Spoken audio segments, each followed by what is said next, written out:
Salam, selamat hari Minggu dan selamat berjumpa kembali di channel ini Japiter Tinambunan.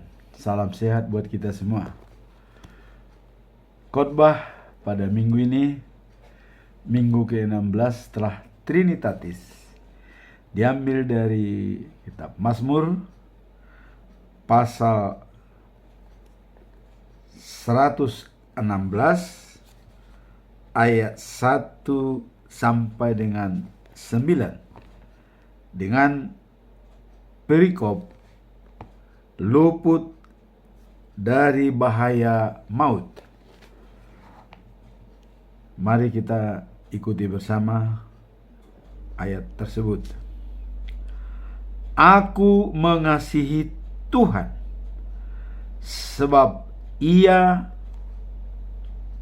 mendengarkan suaraku dan permohonanku, sebab Ia menyendengkan telinganya kepadaku, maka seumur hidupku aku akan berseru kepadanya. Tali-tali maut telah meneliti aku, dan kegentaran terhadap dunia orang mati menimpa aku. Aku mengalami kesesakan dan kedukaan, tetapi aku menyerukan nama Tuhan. Ya Tuhan, luputkanlah kiranya aku.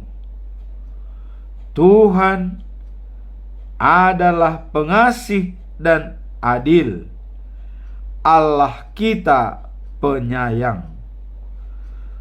Tuhan memelihara orang-orang sederhana.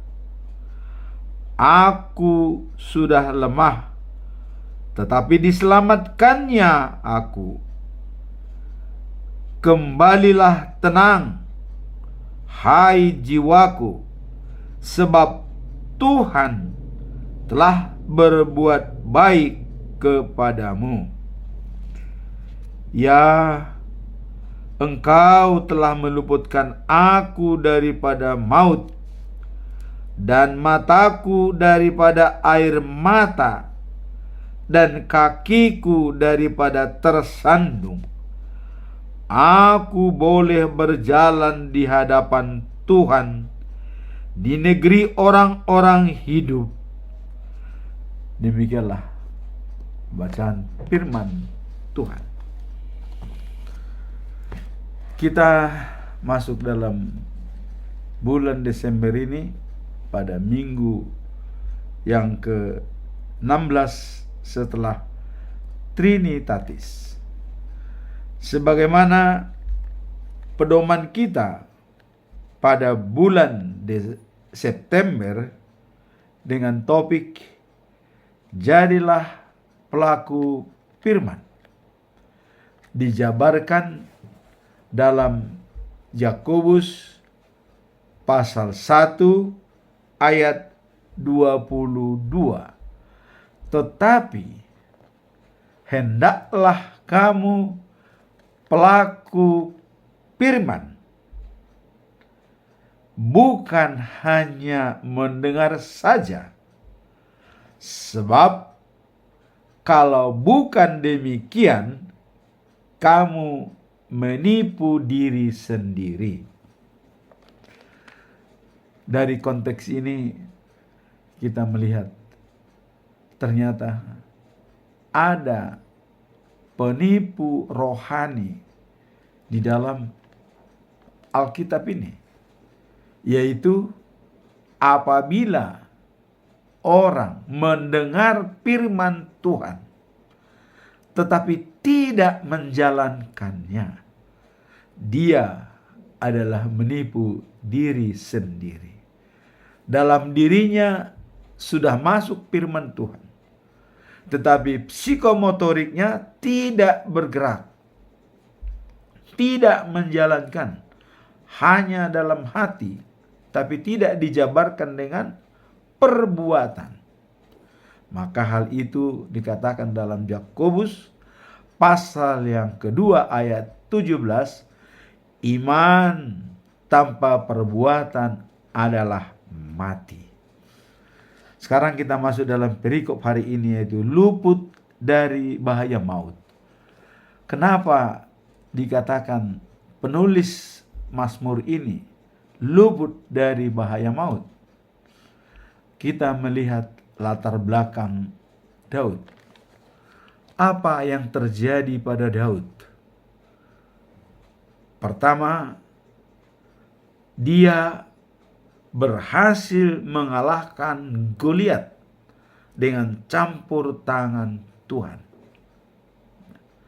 Kemudian yang kedua, bahwa dia mampu mengalahkan berlaksa-laksa bangsa Palestina, Amori, Amon,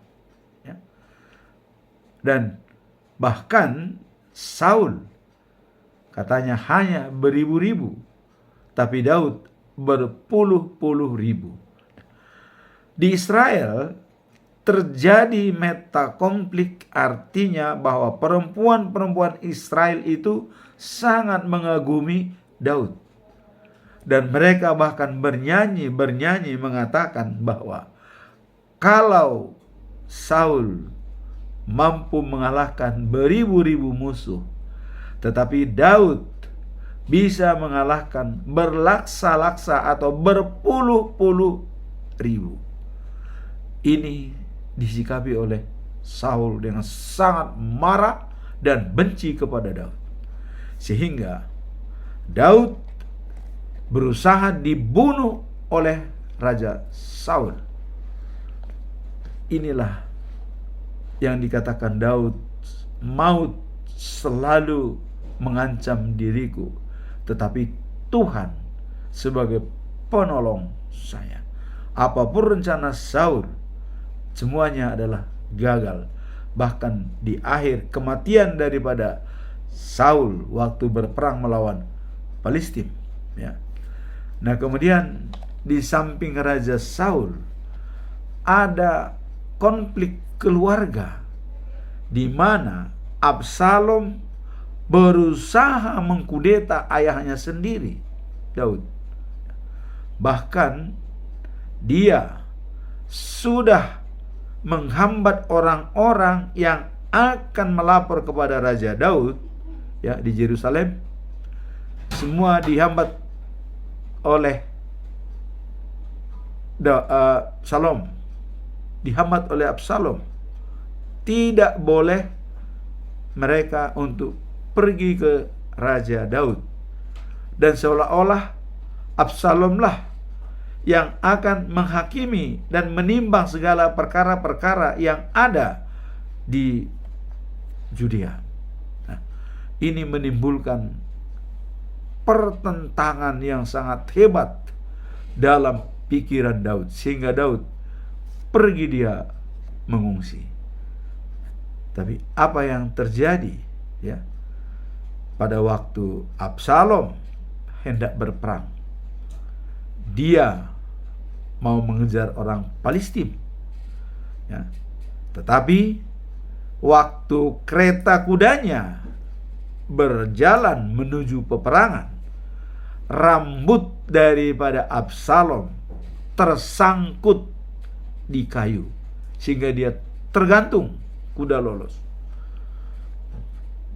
Prajurit daripada pasukan tidak berani membunuh Absalom, tetapi Joab sebagai pengawal daripada Raja Daud adalah membunuh Absalom sehingga dia mati. Dengan kejadian-kejadian ini semua, ancaman yang begitu besar pada Raja Daud, maka dia membuat ayat hari ini bahwa dia luput dari bahaya maut. Seperti dikatakan tadi bahwa aku mencintai Tuhan sebab Ia mendengarkan aku dan memperhatikan permohonanku.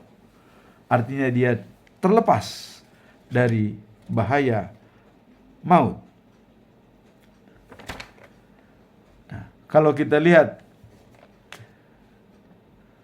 bicara mengenai Daud, maut yang mengancam Daud tersebut, ya, boleh dikatakan luar biasa sengitnya, ya.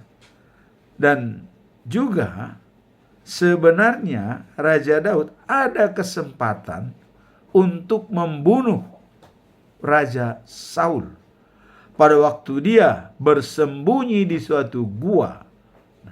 Sedangkan Raja Saul berada di situ untuk atau buang hajat di tempat itu. Saul sedang berada di gua itu dan Daud keluar tanpa sepengetahuan oleh Saul. Akhirnya, ya, kainnya dipotong. Sebenarnya sudah bisa Daud membunuh Saul, tapi tidak dilakukan. Kenapa? Karena Daud sudah menyatakan kebijakan dan kemurahan ada pada diri saya seumur hidup, dan saya berada di rumah Tuhan sepanjang masa.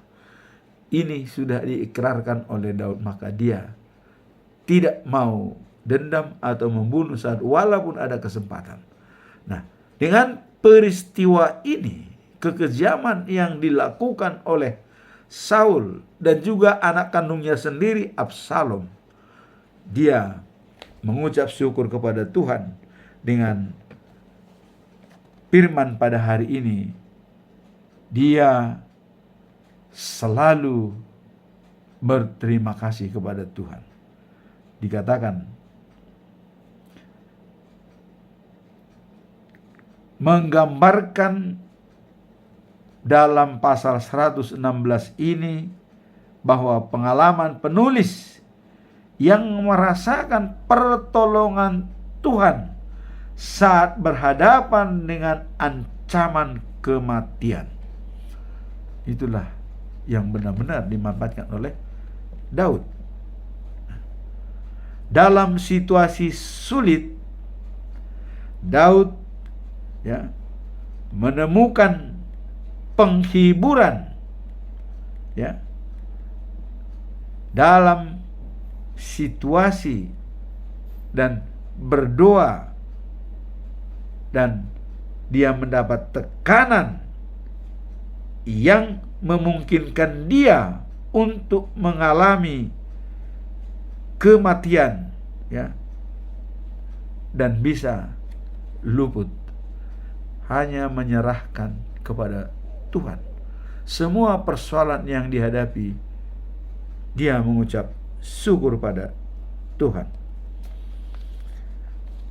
Nah, kemudian kalau kita lihat dalam Mazmur 23 ayat 1 dikatakan bahwa Tuhan gembalaku, takkan kekurangan aku. Jadi dia gembalanya dan takkan kekurangan apapun. Maka Daud selalu mengucap syukur dalam hidupnya. Dan dijabarkan lagi dalam Mazmur 23 ayat 6 bahwa kebahagiaan dan kemurahan belaka akan mengikuti aku seumur hidup, dan aku akan diam dalam rumah Tuhan sepanjang masa. Kemurahan dan kebajikan ada pada dirinya, dan dia berada di rumah Tuhan sepanjang masa. Rumah Tuhan itu apa? Apakah baik suci? Pada waktu itu baik suci ya belum dibangun. Tapi rumah Tuhan yang dimaksud itu adalah dirinya sendiri. Daud mengatakan bahwa dirinya adalah rumah Tuhan, dan dia berada sepanjang masa di rumah Tuhan. Kalau dirinya rumah Tuhan, maka dia mengatakan kebajikan dan kemurahan ada pada saya seumur hidup sebagai anugerah dari Tuhan. hikmat Daud di dalam menjalankan kehidupan sehari-hari, sehingga dia berkata kebajikan dan kemurahan ada padanya seumur hidup, dan dirinya adalah menjadi rumah Tuhan. Nah, karena Daud sudah menganggap dirinya adalah rumah Tuhan, maka dia mengatakan bahwa Tuhan adalah gembalaku dan tidak akan kekurangan apapun. Dengan pengalaman Daud, apa yang mau kita ambil dari peristiwa ini? Pertama, sesulit apapun persoalan-persoalan yang kita hadapi, apabila kita menyerahkan persoalan tersebut dan menyampaikan kepada Tuhan Allah, semuanya akan berjalan dengan baik. Semua bisa diselesaikan oleh Tuhan. Coba kita lihat, ya. Dan kemarin kita lihat bahwa Herodes berpidato seolah-olah dia menyadaqan Tuhan, mengkultuskan dia di depan daripada umat jemaatnya. Dan Herodes ini adalah yang memenjarakan Petrus, ya. Kita lihat apa yang terjadi waktu dia pidato, berbicara di depan masyarakat. Tuhan tidak senang karena dia mencemooh Tuhan. Langsung malaikat Tuhan menampar Herodes, ya. Herodes Agripta I ditampar Herodes dan dia dimakan oleh cacing dan mati. Jangan sampai seperti Herodes. Atau dalam Injil Lukas, orang kaya yang bodoh, ya, yang mengatakan bahwa segalanya sudah ada, hasil gandum itu cukup, saya membangun rumah baru, gedung-gedung daripada gandum yang sudah tidak muat lagi, disimpan, sehingga cukup untuk biaya kehidupan dia untuk selama-lamanya. Dia bilang, apalagi yang kurang? Saya tinggal makan, tidur, hebat, cukup semua. Apa kata Tuhan? Hari ini saya ambil nyawamu. Nyawamu akan saya cabut hari ini. Siapa yang memiliki hartamu? Jadi belajarlah dengan Daud, dengan segala pergumulannya menyerahkan kepada Tuhan. Sehingga dari pelajaran ini kita diminta untuk tetap berpengalaman dengan Tuhan, bergaul dengan Tuhan. Kalau kita lihat dalam Yesaya pasal 48 ayat 17, Tuhan berfirman sebagai Raja Israel, Akulah Tuhan Allahmu yang mengajarkan kepadamu apa yang berguna dan membimbing kamu ke jalan yang kau tempuh. Wah, ini bukan main. Tuhan mengatakan, Akulah Tuhan Allahmu, mengajarkan kepadamu apa yang berfaedah dan membimbing kamu di jalan yang kamu tempuh. Nah, mari berserah kepada Tuhan, ya. Jiwa dan raga kita, itulah yang menjadi pedoman kita. Nah, kemudian kalau kita melihat dalam Prakhotbah, diambil dari epistel, ya, dikatakan dalam Prakhotbah hari ini, yaitu diambil dari Injil Lukas, ya, pasal 9 ayat 22 sampai 27. Yesus berbicara tentang kesengsaraan dan kematiannya. Apa pesan daripada Yesus? Pesan moral. Kematian bisa setiap saat ada pada diri kita.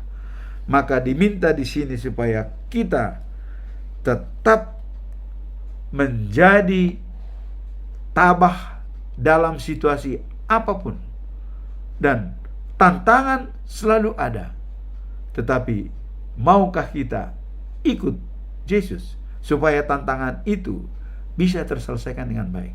Jadi mengikuti Yesus harus kita mau menderita, dan pengorbanan, caci maki dan segala macam itu pasti kita terima, dan kita kuat dalam situasi itu.